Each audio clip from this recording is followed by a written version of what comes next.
네, 2주차 1차 시 일부 위기의 화해 산업 현실을 직시하다의 제목으로 여러분들과 함께 들어가 보겠습니다. 지금 화해 산업은 지금 2005년도 대비 사실 절반 수준으로 감소되어 있습니다. 지난 20년간 화해 산업 주요 지표는 지속적으로 하락세를 보여주고 있습니다. 재배 면적의 경우도 줄어들고 있고요. 화해 농가 수도 줄어들고 있고 산업 전체 생산액도 줄어들고 있습니다.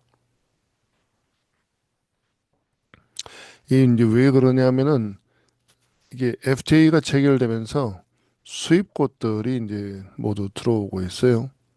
그래서 FTA 체결 이후 관세 장벽이 낮아지면서 해외 화해류 유입 속도가 가속화되었습니다.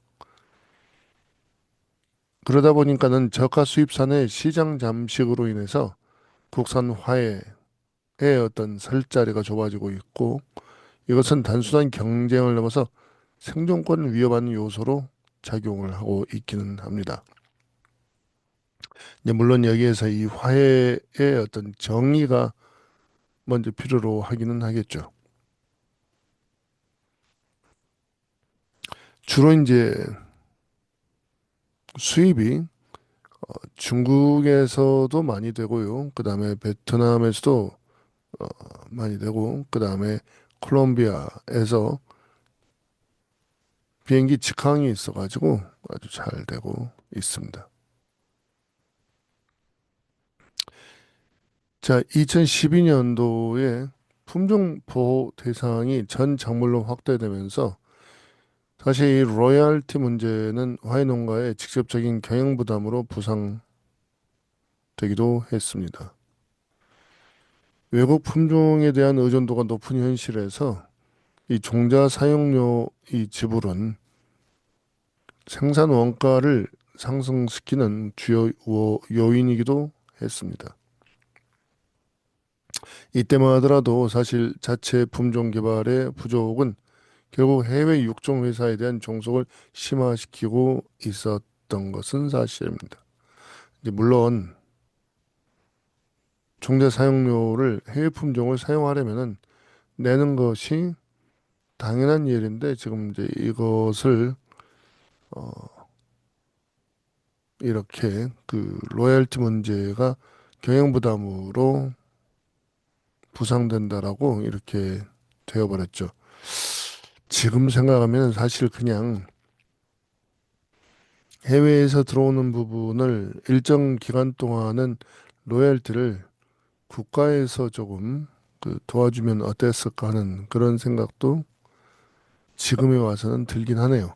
왜냐하면은 이렇게 하면서 국내에서 그 기관, 정부 연구기관에서 육종을 하다 보니까는 어느덧 20년이 지났는데도 여전히 정부에서 이렇게 이것을 주도권을 잡고 가다 보니까는 민간 육종가층이 이게 두텁게 되는 부분이 사실 조금 그 어려움을 겪고 있는 부분도 있지요.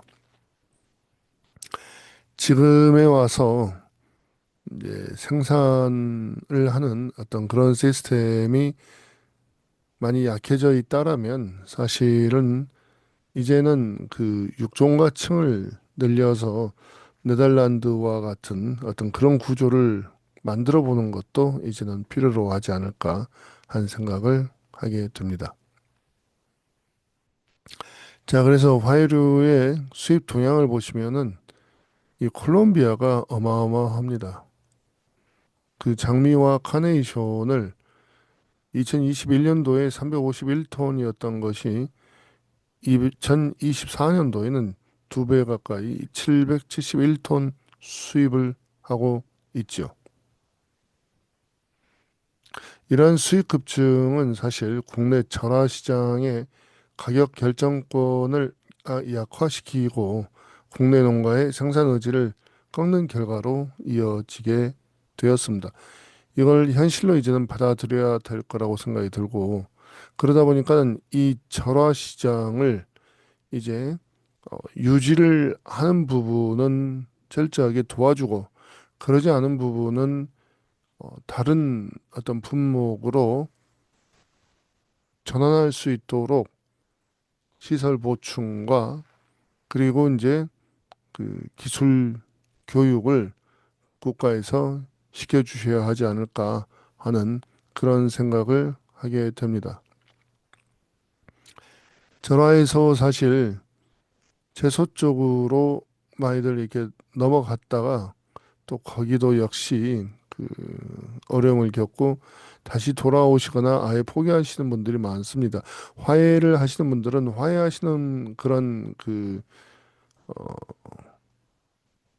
어떤 프라이드가 있기 때문에 제가 생각할 때는 이제 지금에 와서는 그 분화나 정원식물로 전환시켜 주실 수 있도록 해야 되는데 그런데 이제 문제가 뭐냐면은 시설이 그렇게 전환하기에 적합하지가 않다는 겁니다.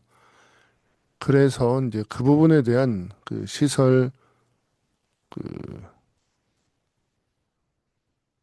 도와주시는 어떤 그런 사업들과 지원 사업들과 그다음에 교육 사업들이 절실히 필요로 하다는 거죠. 자, 1인당 화해 소비액이 지금 정체되어 있다라고 말할 수 있겠습니다. 국내 화해 소비는 졸업식, 결혼식, 장례식 등 그 경조사에 과도하게 편중되어 있는 부분이 있죠. 이 서구권과 달리 일상생활 속에서 꽃을 즐기는 생활 속 꽃 소비 어떤 그 문화가 정착되지 못한 부분도 한몫을 하게 됩니다. 1인당 화해 소비액은 수년째 정체 상태이기도 하고 이것은 그 이 산업의 양적 성장을 가로막는 가장 큰 내수 장벽이기도 합니다.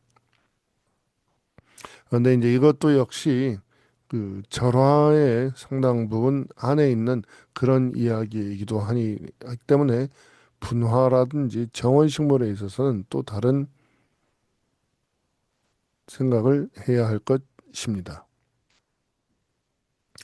자, 그리고 기후 변화가 있기 때문에 또한 그 재배하는데 상당히 어려움을 겪고 있는 것도 사실입니다. 냉난방비가 급증을 하고요. 그다음에 자재비가 상승을 하고 있죠.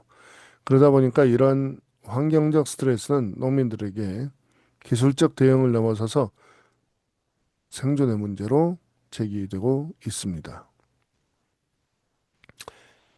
이 화훼농가의 이 고령화와 기술 전수의 단절도 상당히 문제가 되고 있죠.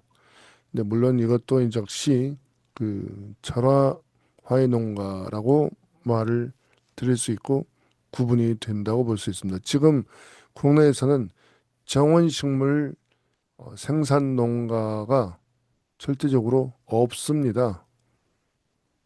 만약에 이제 들어오고 이게 규모가 커진다면은 그러면 이건 또 완전히 또 다른 시장이 될 것으로 판단이 됩니다. 현재 그 절화 산업 내에 절화 화해 사업 내 청년 농업인 비중은 약 2%에 불과하기도 합니다. 그렇기 때문에 이 고령화된 숙련 농가들의 은퇴가 가소가 되는 반면에 이를 이어받는 신규 인력의 유입이 멈춰 있습니다. 어쩌면 이게 당연할 수도 있겠죠. 수입이 그렇게 되니까요. 수십 년간 축적된 재배 기술이 사장될 위기에 있기 때문에 이러한 기술들도 이어받고 그런 기술들과를 바탕으로 해가지고 이 분화 그다음에 정원식물 이 재배 기술이 이게 지금 개발이 되어야 되는데 이러한 개발 그 연구 비용이 절실히 필요로 하고 있죠. 없다는 이야기입니다. 자, 돈이 되는 작물인가에 대한 생각을 해야 합니다. 지금 이제 전체 농업 생산액 중에서 절화화해 산업이 차지하는 비중은 약 0.9%로 추락을 했습니다. 이 먹고 사는 문제가 우선시되는 농업 정책 기조화에서 이 수입이 되는 이 절하화에는 사치제로 인식되고 지원과 관심의 사각지대에 놓여 있기도 합니다. 다시 한번 말씀드리지만은 이것은 절화화해로 지금 국한이 되고요. 이 사치제로 인식이 된다는 것은 이것은 잘못된 생각으로 저는 생각이 좀 들기는 합니다. 이 적혀져 있긴 한데 왜냐면은 그 분화와 이 정원식물이 그 충분히 들어오기 때문에 그렇죠. 그러면 지금 이 부분은 수정이 좀 필요로 하겠네요.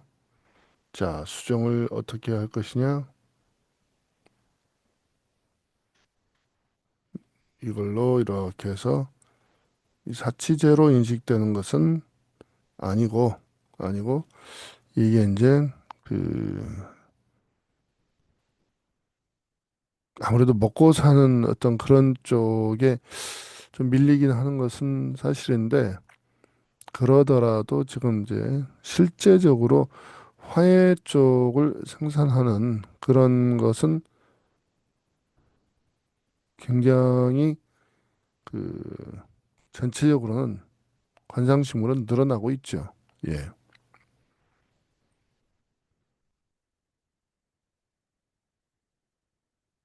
자, 그래서요. FTA와 로열티라는 어떤 그런 거센 외풍 그리고 소비 정체와 고령화라는 내부적 구조 결함이 이게 맞물려 가지고 절화화해 산업이 전례 없이 위기를 직면해 있습니다.